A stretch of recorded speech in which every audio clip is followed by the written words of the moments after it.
Yeah, the international break is here again, and each time the international break comes, it takes the steam out of the playing powers of things, especially when a team wants to go on a consistent run.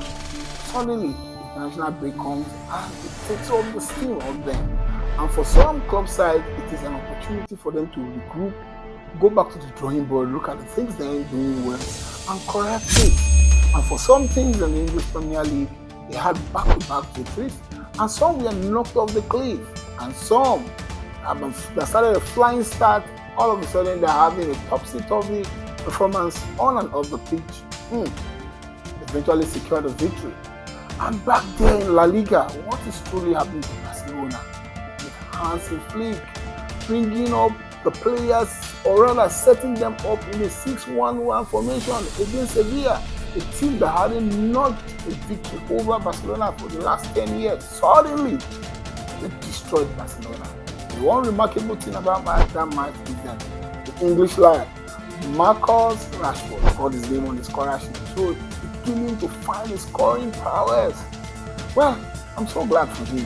Now, coming back to the English Premier League, there is no weekend that you're not going to have some questionable decision making by the PGMOL. Personally, I saw something that transpired between the match regarding Nottingham Forest and Newcastle. At a point in the match, I saw where Morata, the Nottingham Forest defender, planted his foot on the ground and they stopped Elanga from moving forward.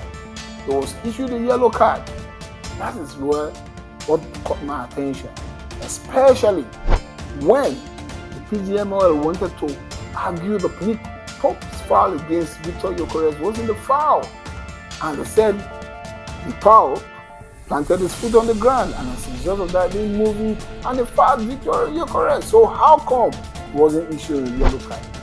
PGMOL, you guys, I've got a lot of act to grind with you guys. I just hope you guys go and do the real thing, because football is all about beauty, it's all about passion, and that transpired between the match regarding Liverpool and Chelsea, in a match where Chelsea entire backline was down. Some of them had red cards, and 2 players were taken off because of injury, and yet they had to play with a makeshift backline, and yet they took the game to Liverpool. While watching that game at home with my brother, Prince with me, wow. They said Chelsea are going to beat Liverpool by 2-1. And I looked at the way Liverpool were G3, the way they were playing. I told him, I said, look, Liverpool are G3. They are G3. If Chelsea can take the game to them, and they're going to beat Liverpool. Ordinarily, you know that I want Liverpool to lose. And eventually I saw that ball. And Estavao did not miss his opportunity in notching that sublime winner for the Blues. In fact, I had to scream for the Blues because they are my fellow London brothers, So, give it to the Londoners. We undone them. So, anyways, that game was a game of names. It was a game where Enzo Maresca proved one thing, that a man that is down fears no foe. So, in as much as I knew that he's playing with a makeshift backline, he did not ask the players to sit back. He asked them to be on the front foot, and that is where Liverpool were G3.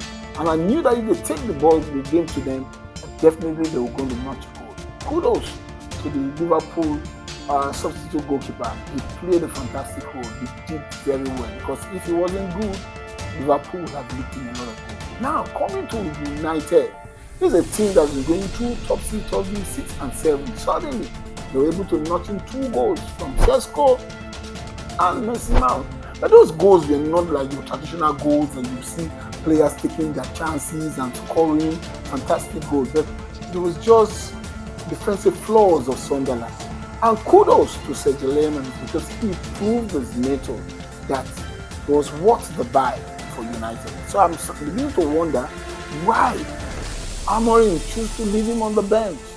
He did a remarkable job, because if he wasn't at his best, Sunderland would have come into the game. But United, they're still a team in shambles. They're not playing with the fluidity that you want to see, considering the kind of fantastic players that they have in their fold. Anyways, that is the coaching team. They want to keep him kudos to them. Let them keep on keeping him.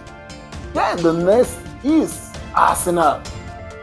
Bukayo Saka made a remarkable feat playing his 200th match for Arsenal and notching 100 goals for the club side.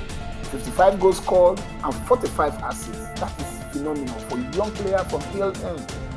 In fact, when that penalty occurred, the way he moved forward like a captain, put the ball on the spot and said, "This, I'm going to take it," was very fantastic. A lot of naysayers were saying, "Why did he allow Victor Gyökeres to take it?" No, he needed to make something remarkable.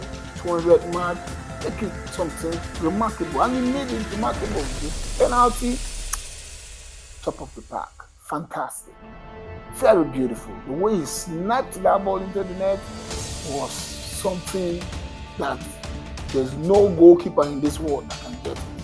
Anyways, I just want to take a look at things that are going to transpire in the international break. I hope a lot of things are going to come back and then begin to do the things that they didn't do correctly. And we're praying for these players that they don't come back with injuries. Whenever they travel through the length and breadth of various continents, they play for their countries.